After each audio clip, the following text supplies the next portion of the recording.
Hello and welcome to the Adobe Twitch channel. My name is Terry White, worldwide design and photography evangelist for Adobe, and it's my pleasure to stream to you live here for my Creative Cloud learning stream, Introduction to Lightroom CC, Part 3. Whereas this is an 8-part series, so we did parts 1 and 2 last week. The show is live every Tuesday and Friday. This particular segment is live from 8 a.m. to 9 a.m. Pacific time. That's 11 to noon Eastern time. And it's my pleasure to teach people in this learning stream how to use Lightroom from the ground up. So parts 1 and part 2 are last week. They're available as a video on demand, as will this one be if everything works out technically. And part 1 was literally getting started. New catalog, how to import your images, various ways to import your images, where your files are managed, where they're stored, everything to do with that. Part 2 was the difference between folders and collections, and also how to do smart collections. And now part 3 is going to continue upon the importing process, but we're going to do it with tethered shooting and the ins and outs of tethered shooting. And then we're going to also start to learn how to rate and flag, rate, and label. There we go. I was looking for the third word. Label our images. Hey, and so if you're watching this as a video on demand or a replay, note that this was a live show, and I will take the time from time to time to look at my chat and say hello to people in the chat, answer their questions, and if you want to be part of that chat, then join us live here at twitch.tv/Adobe whenever you can.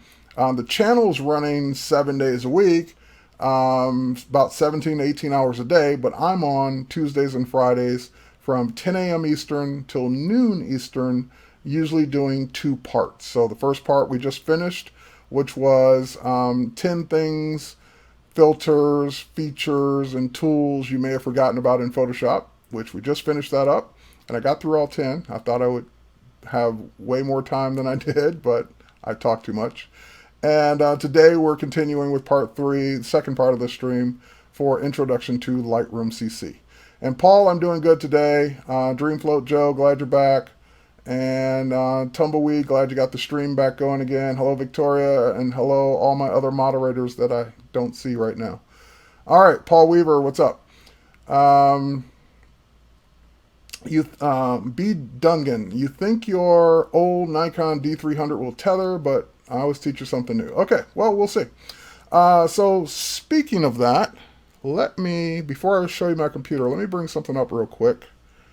Lightroom.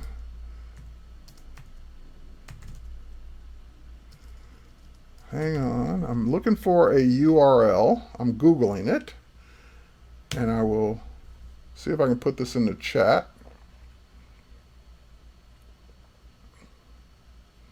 Now I'm running across 2 documents here. Let me see if this is the one I want. Ooh, yeah, this is the one I want. Okay, I'm going to put this in the chat, and I'll show everyone else for the video on demand. All right, that's the chat. And now let me go ahead and switch gears for people to see this who are watching the video. Okay, so what I just brought up was a URL that I just Googled. I just said Lightroom supported cameras tethering, and tethering came up as a choice, by the way. So what this shows is which camera models by which manufacturers support tethering in Lightroom at all, and what minimum version of Lightroom you would need to work with the tethering. Of course, if you're on Lightroom CC, you've got it. If the cameras support it, you can use any one of the cameras listed. But if you're on an older version of Lightroom and a newer camera, your camera may not work in your version of Lightroom because the tethering got added to a later version.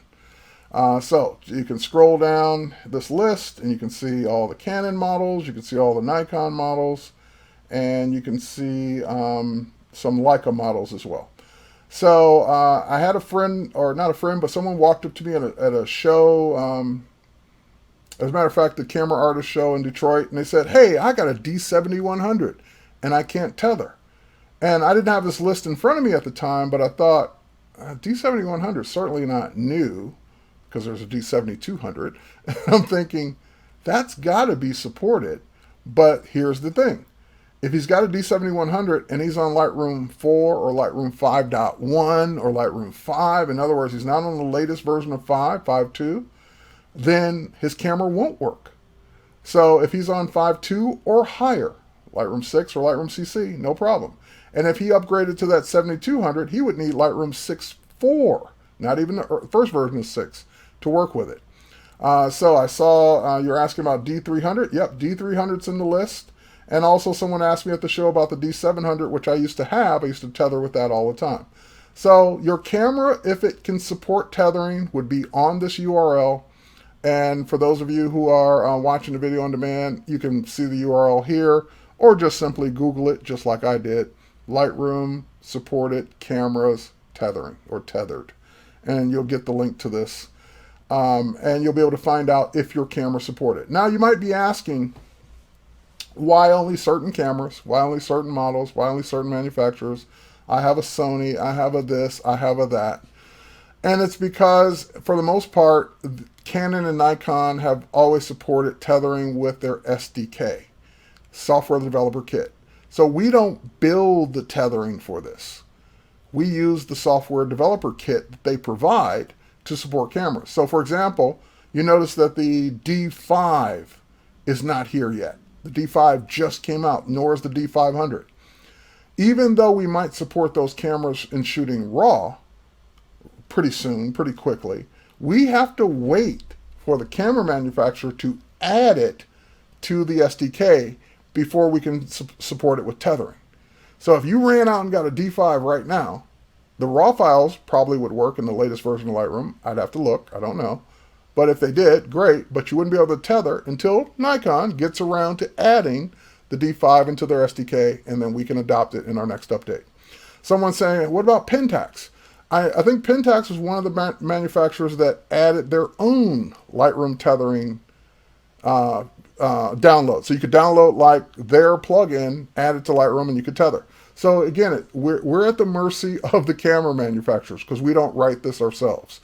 So if your camera manufacturer gives it to us to do, or in the case of, like, I think Pentax was the one where they built their own, great. Just download their plugin and away you go.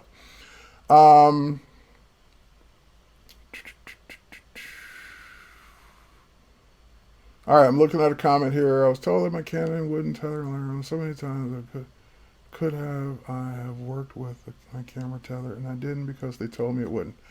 All right, Paul, I don't know who told you it wouldn't, but whenever I'm in doubt, I always Google the list and find the list and check it myself, because we keep this list as updated as we can. All right. Okay, so now that we know which cameras are supported, or we can find out which cameras are supported, what's tethering? Let's talk about that. So if you're brand new to Lightroom, I've got a DSLR right here. This is my Nikon D810, and I don't have anything really interesting to shoot today, so I'm going to be shooting across the room. There's like a little mannequin head over there they'll photograph. And as you know, I can shoot directly to a memory card. Right now, there are no memory cards in there. But I could put a memory card in, click it, take the memory card out, and then put it in my computer and import those images into my computer or into Lightroom.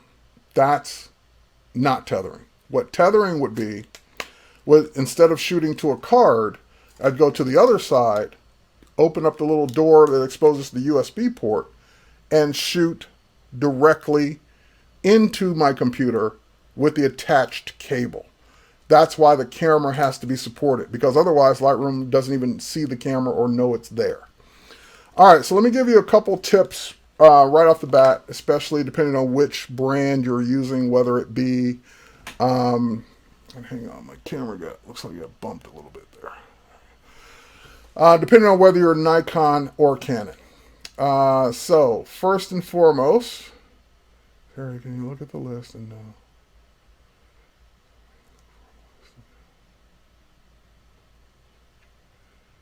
yes, correct. Sorry, Paul, but if your camera supports it, at least you can do it now. Don't shoot. We can talk it out. No, we can't. I'm going to shoot. All right. So first and foremost, there is one difference between Nikon and Canon cameras in general for shooting tethered. and this difference is whether or not you have a memory card in. If you have a memory card in a Canon at the same time you're shooting tethered, the images will go to the card and to the computer. If you are shooting a Nikon and you have a card in, or don't have a card in, doesn't matter, the images will only go to the computer when you're shooting tethered. So that is one difference between the brands, and again, we don't control that. That's what the camera manufacturers have set up. We don't tell it to do one or the other. It's basically the abilities of the camera. So in that case, I would give the nod to Canon that they've got the choice to be able to put a card in and shoot to the card and tether at the same time, whereas Nikon, the card is actually more of a hindrance than helping you, because it doesn't ever go to the card when you're tethering, so why have the card in? Now, speaking of that, here's a tip that I always give, and I've been giving for years, when it comes to tethered shooting, on Nikon especially. And this would probably be the same case even for Canon. When you have a card in your camera and you plug the camera into your computer, what will happen is you'll notice the green activity light, or the light on your camera, will start flashing, because you've now effectively attached a hard drive to your computer. It's your camera, but your computer sees that as a storage device. And it sees 10 images, 100 images, 1,000 images, whatever you've got on that card. And guess what? Before it releases that camera to Lightroom to be able to use, your computer has to look at every single file on that card. Yep, they're all here. Yep, I see 1,000 images, yep. And then what has freaked people out, including me for years before I knew this was the issue, you turn it on, you go to Lightroom, you go to Tether, and your camera doesn't connect. It doesn't show up. And you're like, you start checking cables, you start checking connections, you quit Lightroom, you reboot the computer, you do it, and then you connect again, and it's like, it works. And it's like, why did it work now and it didn't work before? It's because it finished checking the card. If you would have just waited, like you go turn on tethering, and it doesn't show up right away, and you just wait, it will show up once it's finished checking the card. So either A, if you don't want to have to wait every time, A, make sure the card's empty. B, don't put a card in. Then there's nothing to check. So I always, when I shoot tethered, I always take the cards out, because that way I don't have to worry about it. It will just connect immediately, and I can just start shooting. It's not going to the card anyway in my case, so I don't need a card in there. But if you have a card in, just know that you'll see the light on your camera blinking, because the minute you connect it to your computer, it's got to say image 1, image 2, image 3, image 4, image 5, it's got to go through the whole card. And the more images you have, the longer that's going to take. Okay, so taking the card out, putting it aside. Where is this USB cable that you are going to connect? Well, here's the good news and the bad news. Your camera came with a USB cable. More than likely, if you bought a DSLR, or even most point and shoots now, come with a cable. Most higher end point and shoots. If you bought a DSLR, which is what we're talking about, it came with a USB cable so that you can attach to your camera, to your computer, and download things. That cable will work for tethering. The only problem with that cable is extremely short. That's the problem. It's too short to be able to walk around and tether. So it's usually like 3 feet. And as long as you're okay with it being, your computer being 3 feet from your camera, no problem. But if you need to walk to the other side of the room, that cable that comes with your camera is not going to be long enough. So what do you need? You need a cable that's long enough. You need a cable that's long enough for what you're going to do. Most tethering cables, meaning cables that are built for tethering, are probably around, I want to say 10 to 16 feet. At a certain point, if the cable's too long, it might need some hardware repeating in it so that the signal can travel that far reliably. So I've got, let's see here. Haven't seen anybody in the chat for a minute or two. You guys still there? Say something in the chat so I know you're still here. All right. So I've got this nice bright orange cable from the good folks over at Tether Tools. Now, Tether Tools makes cables specifically for tethering. They make a cable that's not only long enough, but it's thicker. Oh, there you guys are. Okay. It's thicker and bright orange so that it shows up on the floor so you don't trip over it. So you can see it better. But there's nothing other than that. There's nothing special about this cable. They just engineered a cable that's expensive, by the way, to be more geared for what it's going to be used for. Thicker, so it doesn't break as easily. Orange, so it's easy to see if it's laying across the floor. And in my case, I have the USB 3 version because my camera is USB 3. They, of course, sell USB 2 cables as well. Most DSLRs are USB 2. But the newer, higher DPI or higher megapixel ones are usually USB 3 because they're transferring bigger files. All right, so I'm going to go ahead and connect this cable up. I even have the little safety connection here, which is called a jerk stopper. It doesn't stop very many jerks, though. Haha. All right, the jerk stopper allows me to not yank the cable out by accident. So it's kind of tied to the strap support so that it would pull on this before it pulls on the cable. So that helps not only keep the cable in place, but it helps keeping it from being yanked out. Okay, so now my cable's attached, the other end's in my computer, and the lens cap is off. And I'm going to go ahead now and set a setting on my camera first. Just make this easier. All right. Change some settings on the camera just so I can shoot because I don't have really that much lighting over there, so that's more of a lighting thing.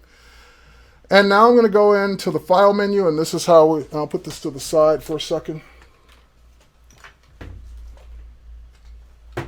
All right, so now we'll go in and set up the tether capture. So I saw a question here before I go to this. Is there such thing as wireless tethering? Yes, there is, but it's not built into Lightroom. So I'll talk about that. I'll try to remember to talk about that at the end, but just know in case I forget, it involves auto import instead of tether capture. I'll just say it in a nutshell. So if you want to do wireless tethering, what that means is you would need software on your computer to bring those images over wirelessly and put them in a folder. Once they're in a folder, you can have Lightroom monitor that folder with this auto import setting to automatically bring in anything that shows up in that folder. So that's how wireless tethering would work in a nutshell. This is a 70 to 200 millimeter f2.8 Nikon lens, for those who are asking. Okay, we're all looking for a Tether Tools cable. I will put a link in there if I remember to do it. Can you tether to Lightroom Mobile on the iPad? You can and you can't. You can't tether to an iPad with a cable because there's no support for that in the iPad. People have been asking for that for years. How come I just can't plug in a cable to my camera and shoot into Lightroom Mobile or any other software? Because Apple doesn't allow that on the iPad. They haven't built that into the SDK for the USB port or the Lightning port for that to work. Otherwise, there'd be 100 apps that let you do that. You wouldn't have to wait for us. Someone would have done it day one. So that's why you don't see wired tethering to Lightroom Mobile or an iPad in general. However, I'm going to show you this in a minute. You can tether into your computer and have it show up in Lightroom Mobile on your iPad wirelessly, because that's just a feature of Lightroom. So I'll show you that in a minute. A cable to access speed to Lightroom. A cable to access speed to Lightroom. I don't know what that question means. All right, so let me go into this. So for the wireless, you do use the auto import stuff. For the tethering, one of those supported cameras, we're going to say start tether capture. Now, when I say start tether capture, you have to answer some questions. What do you want to call this? So I'm going to call this Twitch And now, as soon as I hit a space, it says that's not a viable name, so it turns it red, because you can't have a space as your last character. So I hit space, it says that won't work. Twitch Tether. As long as I don't put a space after it, it's fine. Now, this is what it's also going to name the images. It's going to make a folder called Twitch Tether. It's going to name the images whatever you put here. So I tend to tell people to remember that. Remember that this is also going to be your file name for your photos. So the question becomes, do you really want a space in your file name? There's nothing, the operating system can handle it. Lightroom can handle it.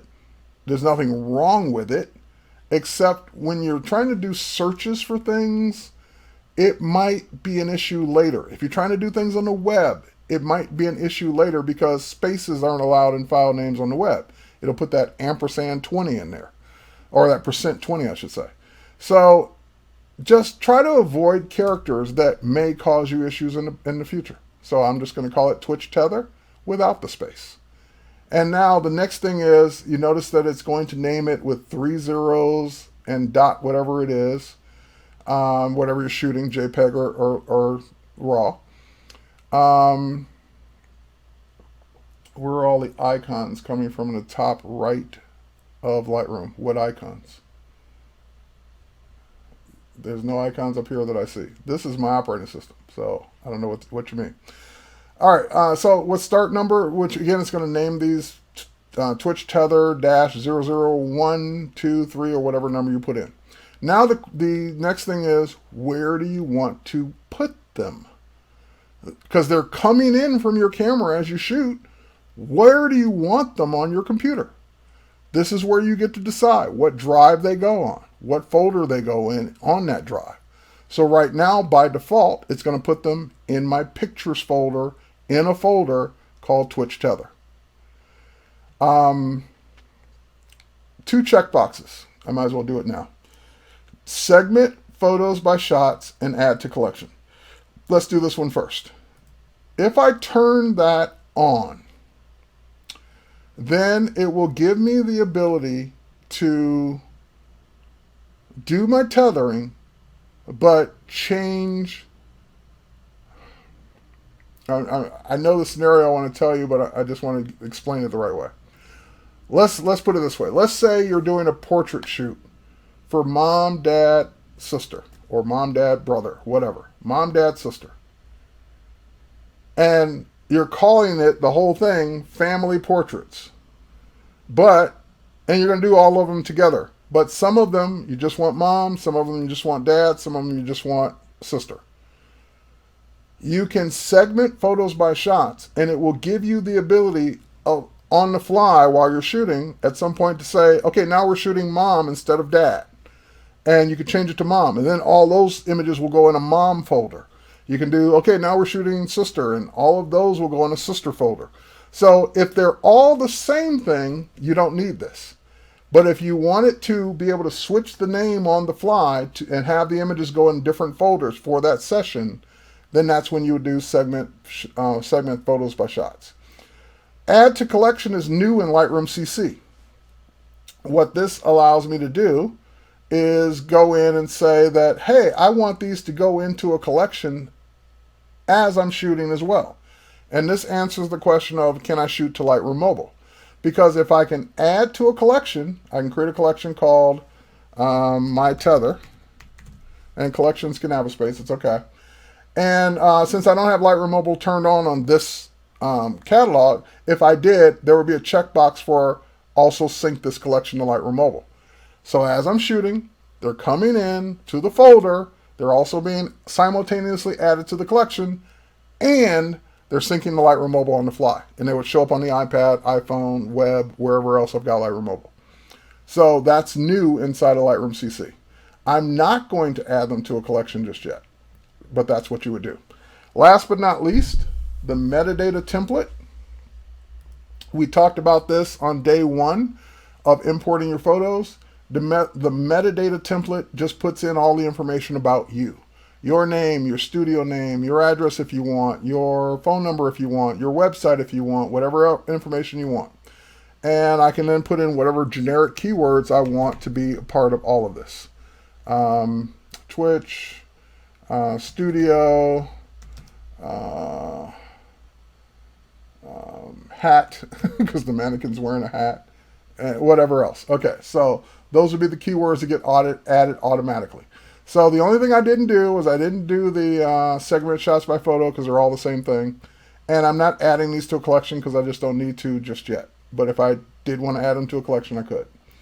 And we can tell it where we want to put the pictures if we want to change it to be something different. So I'm going to go ahead and say OK. And that will bring up this tethering bar. Now this tethering bar is an interface you can move around. You can put wherever you want. And okay, it brought up my camera. My camera's connected. So it shows that there's a D810 connected. It's going to tether to the Twitch tether. If you had more than one camera connected, you'd be able to choose it. It shows me the settings for the camera. And we haven't gotten into the develop module yet in this learning stream, but if I wanted to set it to a specific look as they're coming in, I could choose that look right now. And there's even a shutter button. So I can snap the shutter and it will go ahead and bring those photos in.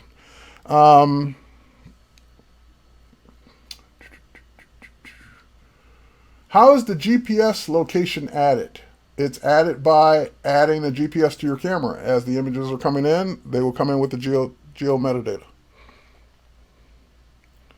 All right. Okay, so next, let's pick up the camera now. Let's point and shoot. All right. And as soon as I take the shot, there it is in Lightroom. Now, of course, the reason you tether is because you want to see the shot larger. Otherwise, if I'm going to keep it that small, I might as well look at the back of my LCD. So, of course, we can go loop view, which is what we used to do. You would put it in a loop view so you could see it larger, and there it is as you're shooting. Great. Now, though, the problem, and some people still like to look at loop view because they can still see the rest of the interface around them. But the problem is no matter where you put this tether bar, where you put this tether bar, it's in the way. No matter where you put it. There's nowhere you can put it that eventually it won't be in the way. So that's why, thankfully, there's a keyboard shortcut to hide it. If you do Command-T on Mac, Control-T on Windows, that will hide it. Command-T on Mac, Control-T on Windows will bring it back. But I don't have to hide it anymore because of another feature in Lightroom CC. Lightroom CC lets me go full screen. So since I can go full screen, it will automatically hide the tether bar. So if I hit the letter F, the tether bar is hidden because I'm full screen on the photo. So now, if I take another shot,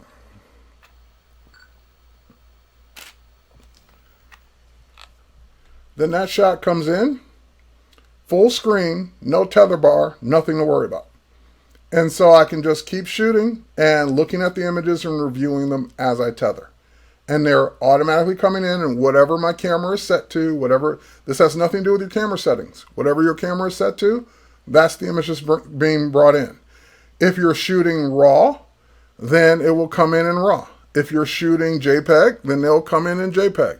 They'll come in whatever you're shooting. No, video unfortunately does not tether because video is video. So there's no tethering for video. You shoot video to the card, you bring the card in. Because it would just, there's no tethering to video.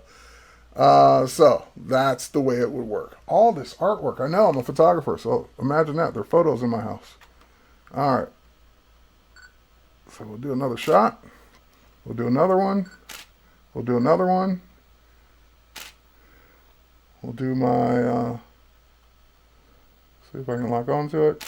The time there. We'll do all these, and they just keep coming in. Okay. Hey, that looks pretty good. There's my YouTube plaque. What else?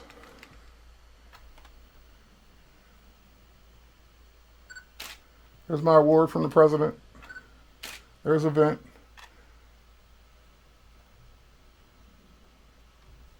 There's a smoke detector. All right, so you get the idea. whatever you shoot as you're shooting will come in and tether.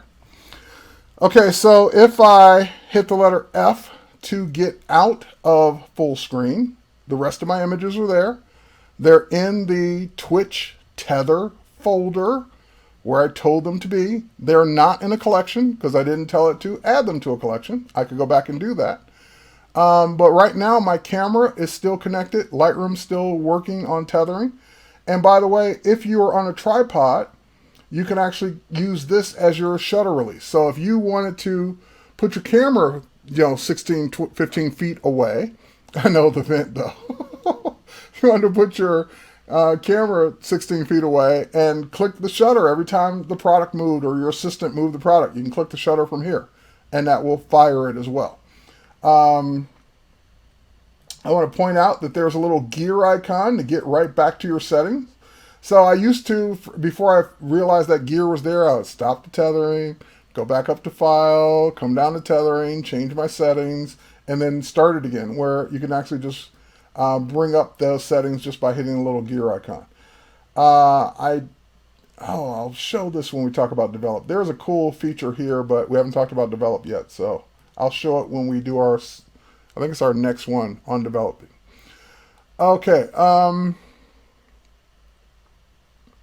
yeah, exactly. You took a time lapse where tethering option was super helpful because you couldn't reach the camera. I know. So if you got the camera mounted in some weird, spot under a rock in a hole, you can't get to it easily. Just open your laptop, tether, snap the button every time you want to take a picture. Also, if you're shooting wildlife and you don't want to necessarily be there while the wildlife is there, and you want to be, safely a distance away, tethering would also work for that as well. Because the wildlife may not come up. Now, once you're done tethering, you would click this little X on the controller. So if you hid the controller, you'd bring the controller back up with Command T or Control T. You'd close the controller, which turns off or stops the tethering session. So when I do that, this tethering session is stopped. My camera is still on. And at that point, you definitely want to reach over and turn the camera off too, because nothing will suck your battery dry quicker than leaving your camera on while you're tethering, because it's constantly in communication with your computer, even though you're not tethering anymore, and that will drain the battery of your camera faster than the camera just being on. Yes, in case of a lion that might want to eat you. All right. Oh, good. Fire Cans 12. I'm glad my videos helped you. And let's see who else. All right. I think I got everything else. Okay. So again, these are the shots we took. I can review them here in Loop View. I can go back to full screen. I can just arrow through them. See which ones I like. See which ones I don't like the vent or the fire detector, smoke detector. And now this leads us to our session on flagging, the second part of this, the flagging, rating, and stars.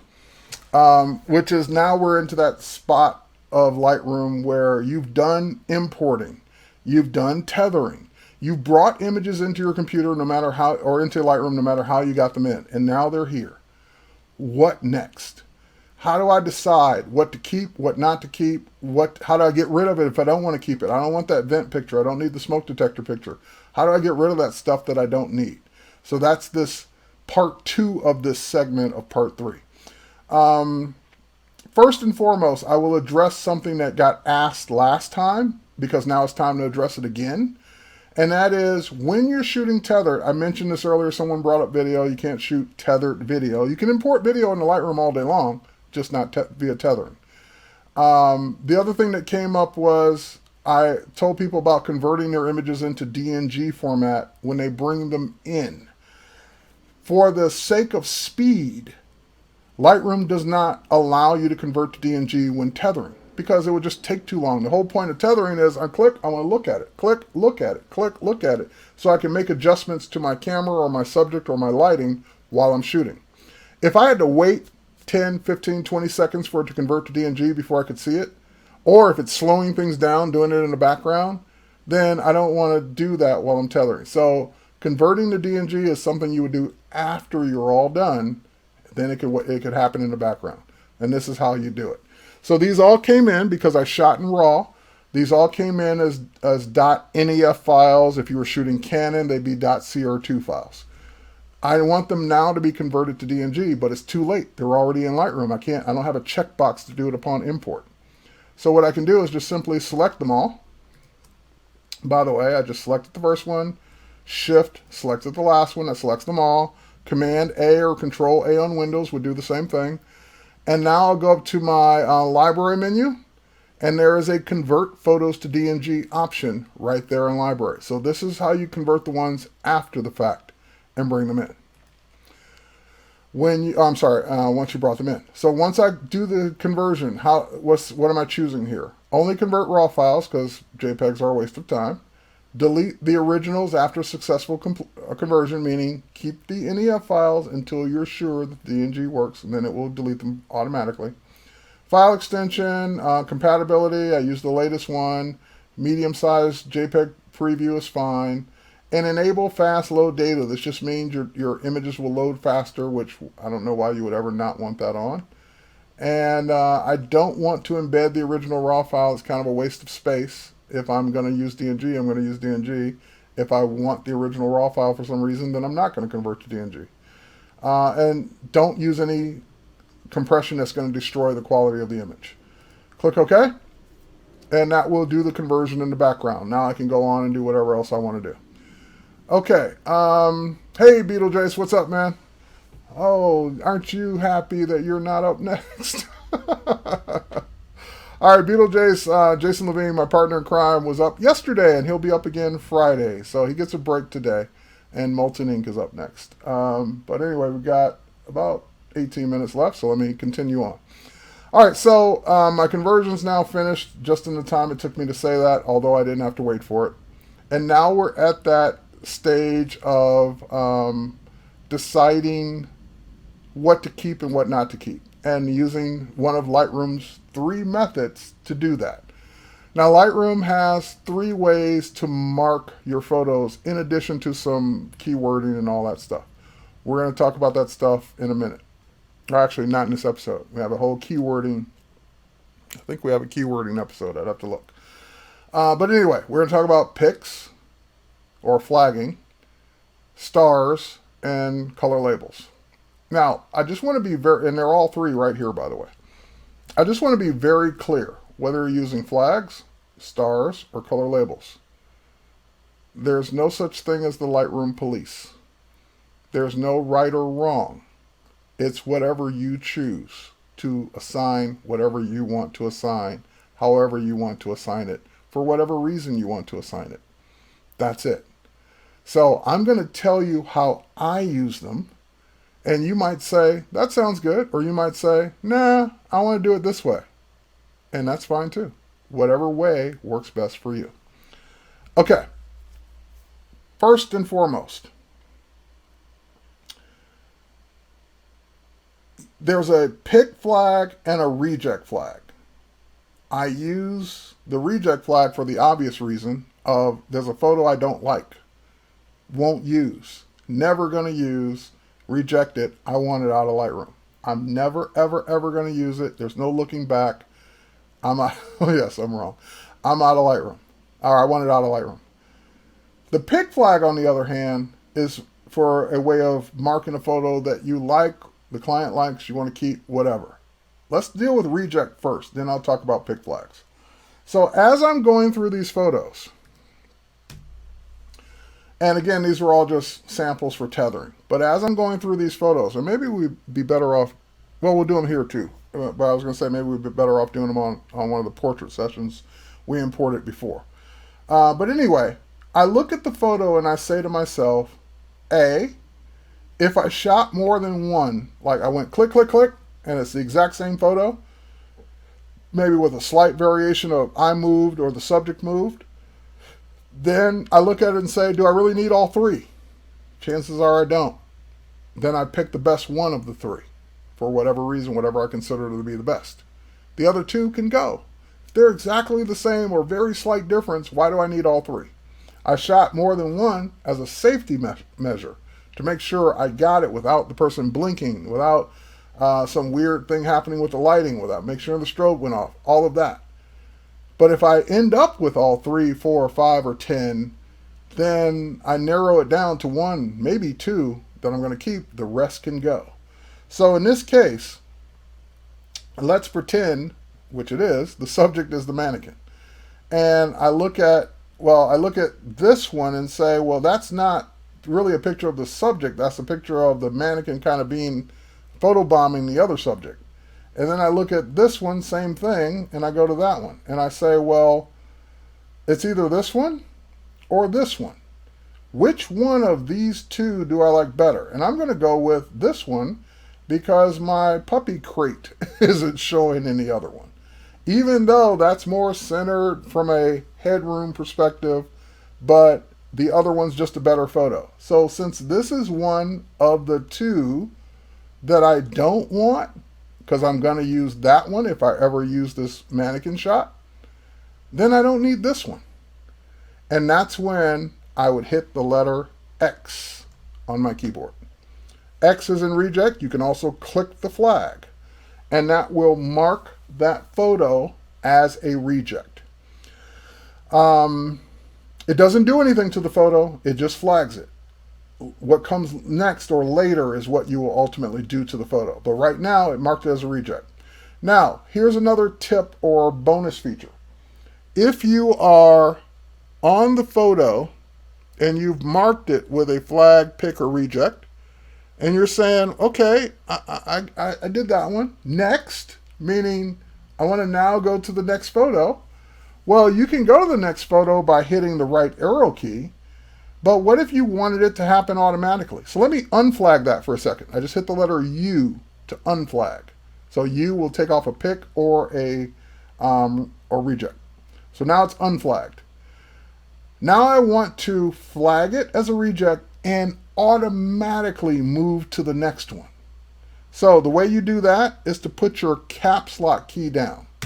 My caps lock key is now down. Now when I hit the letter X, it jumps to the next photo.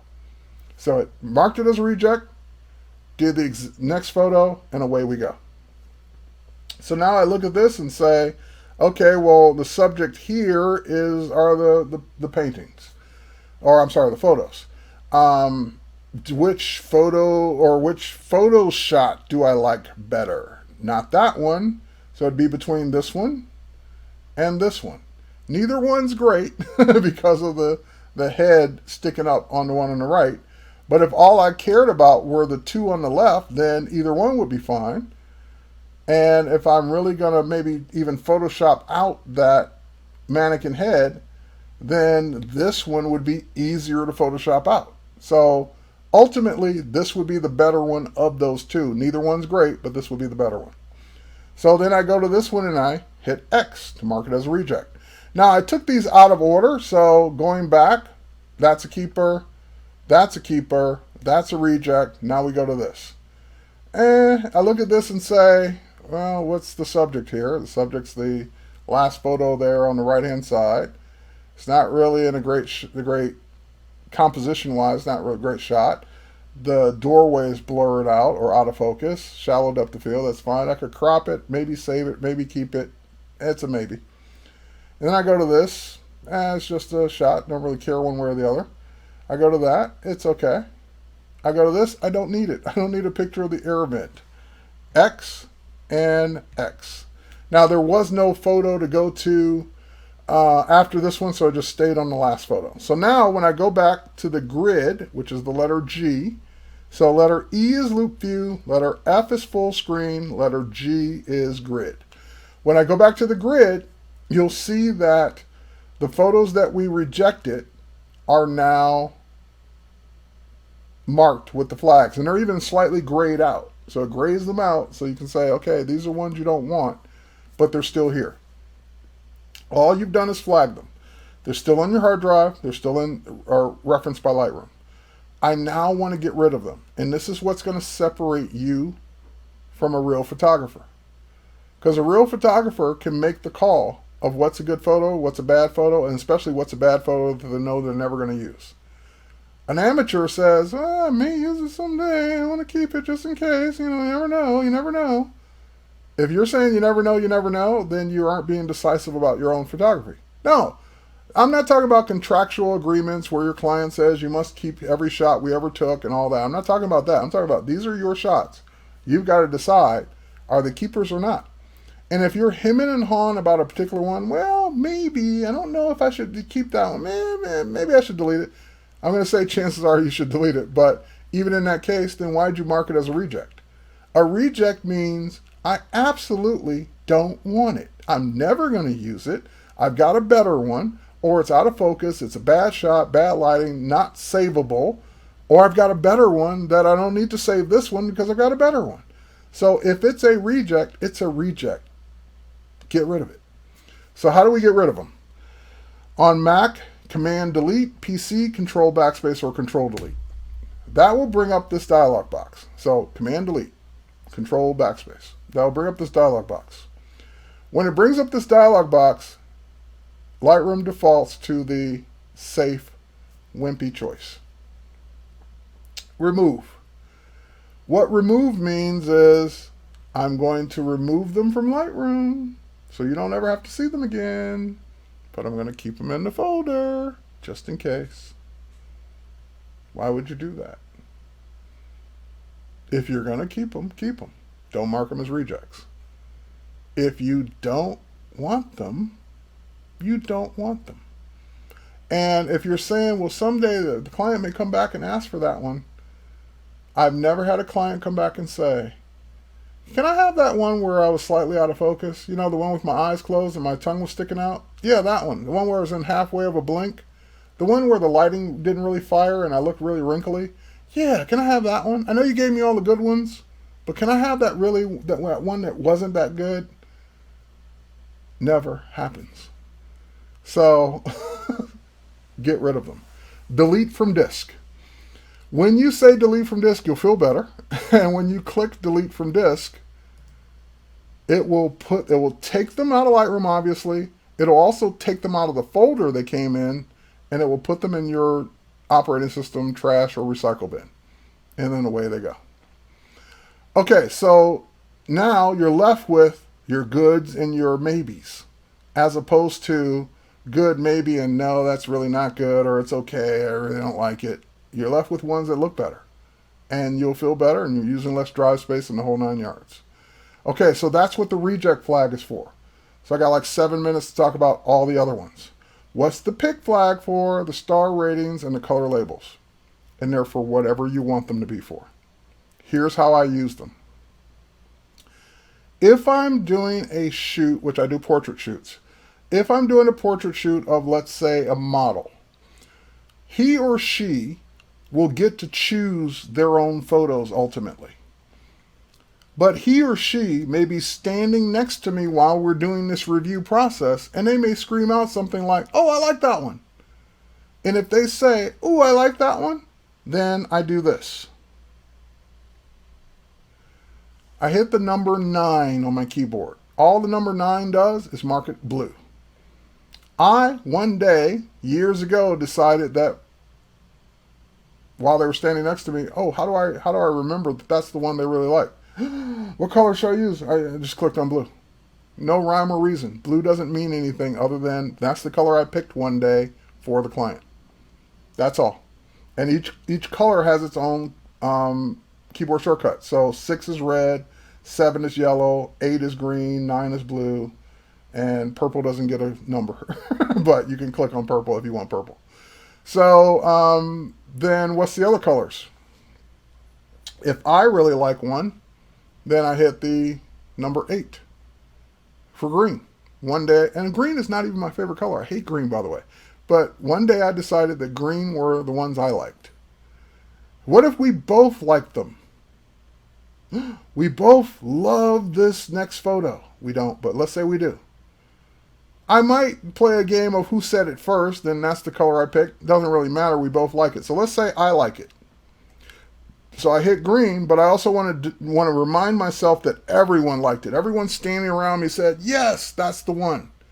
Then I'll do green and 5 stars.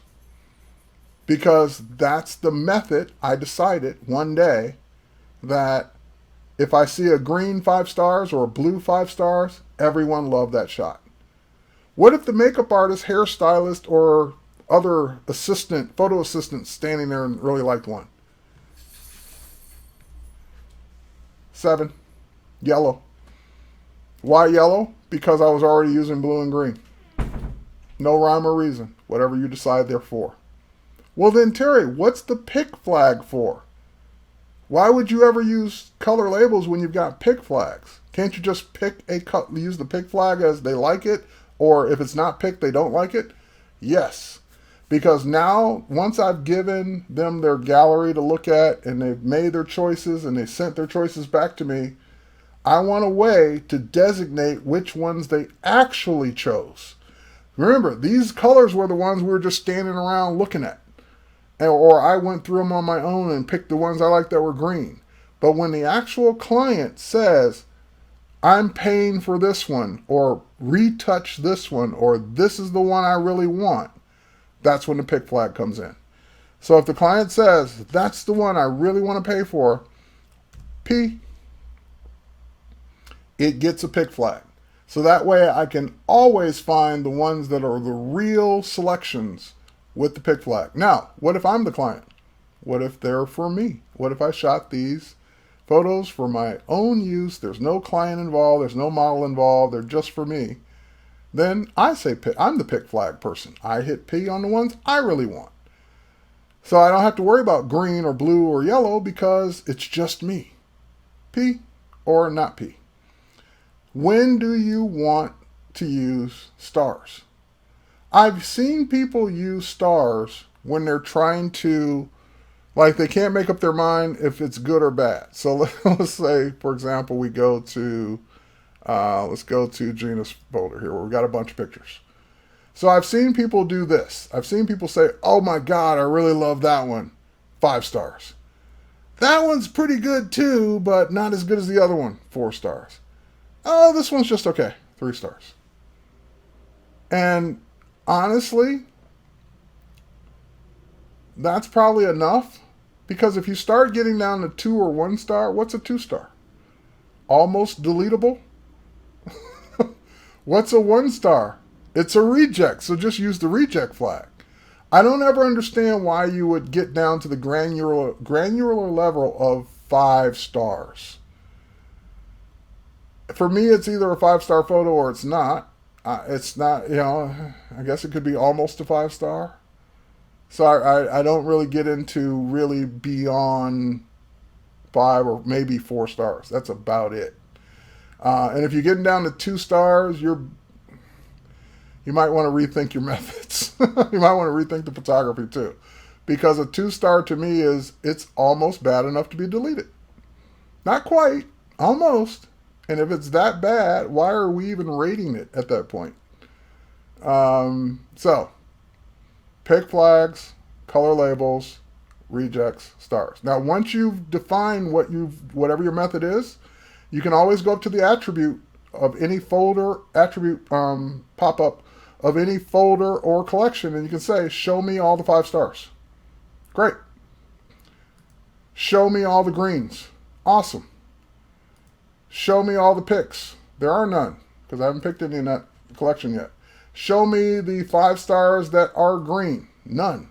But you can combine these any way that you want to find what you're looking for.